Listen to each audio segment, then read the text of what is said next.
This guy has been inspected and approved by Luminous. Hey guys, this is SunsFan and welcome to the official Dota Cinema guide to Myrana.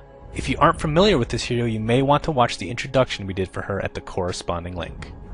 Myrana is an agility hero who's extremely flexible in nature. You can play her as a roamer, a farmer in a tri or dual lane, or even in a solo mid or solo side lane situation.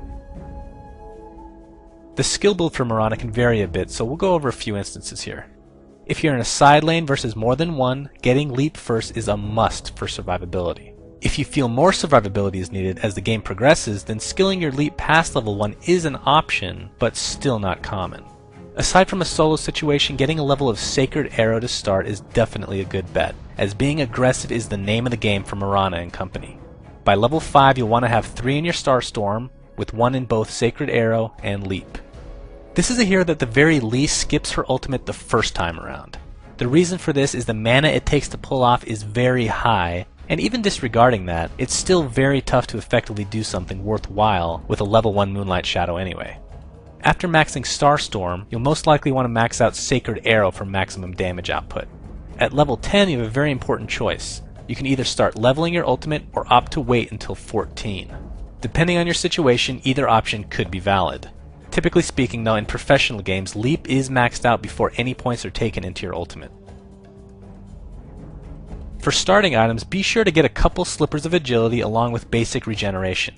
The Slippers can be turned into either a Poor Man's Shield or Wraith Band. And if you feel a little mana regeneration is needed, then turning a Wraith Band into a Ring of Aquila is certainly a good way to go.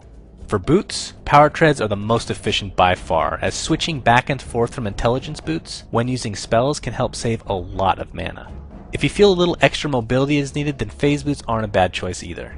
During the mid stages of the game, look to get a Manta style, as it gives you the best of many worlds. You'll get some good stats to go along with both move speed and damage. The survivability aspect combined with the damage will prove to be the best pickup in almost any situation. If you're looking to carry, then getting a Diffusal or a Desolator should be looked at if you feel you can survive teamfights. For late game, your options open up a bit, especially considering what role you actually choose to play.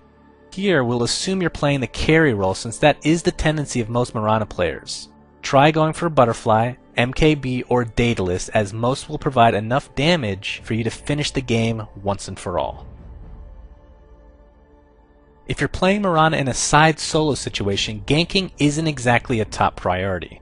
Depending on how many you're laning against, it's your goal to get as many levels as possible, and of course survive at all costs. Be sure to use your leap judiciously as the cooldown is not very low. But if you're lucky enough to be the farmer in a dual or tri lane, try to set up some nice stun combinations with your Sacred Arrow. It would be preferable for a guaranteed stun in your lane to start things off, but of course if you feel confident enough to initiate with your pro arrows, then by all means.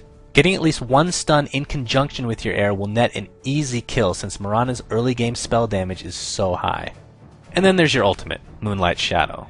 Try to use this as an initiation tool first and escape mechanism second.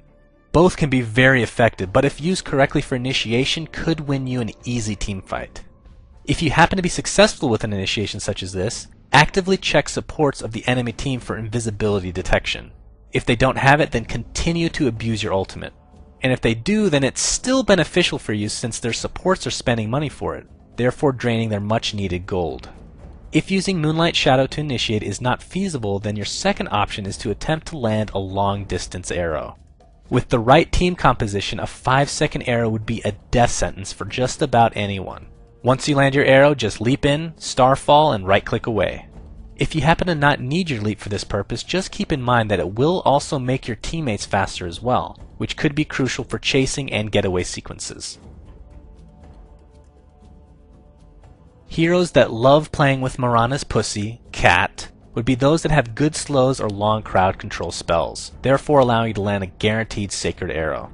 Examples of this would include Rasta with his Hex and Shackle abilities, Batrider with his Flaming Lasso, and of course the most storied of all would be Earthshaker, with his amazing ability to fissure. Heroes that don't play nice with Myrana are those with high mobility, since Leap won't get you very far in chasing them, especially in the early stages. Slows and stuns will also cripple Myrana into a sad existence. A few examples of this would include Queen of Pain with both her Shadow Strike and Blink, Venno with his perpetual slows, and of course Lion with his constant CC.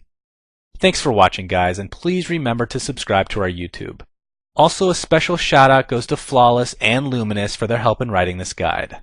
You can check them out at their respective YouTube channels, which are linked in the video description.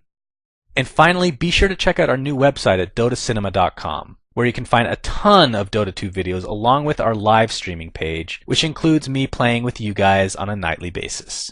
My name is SunsFan, and until next time.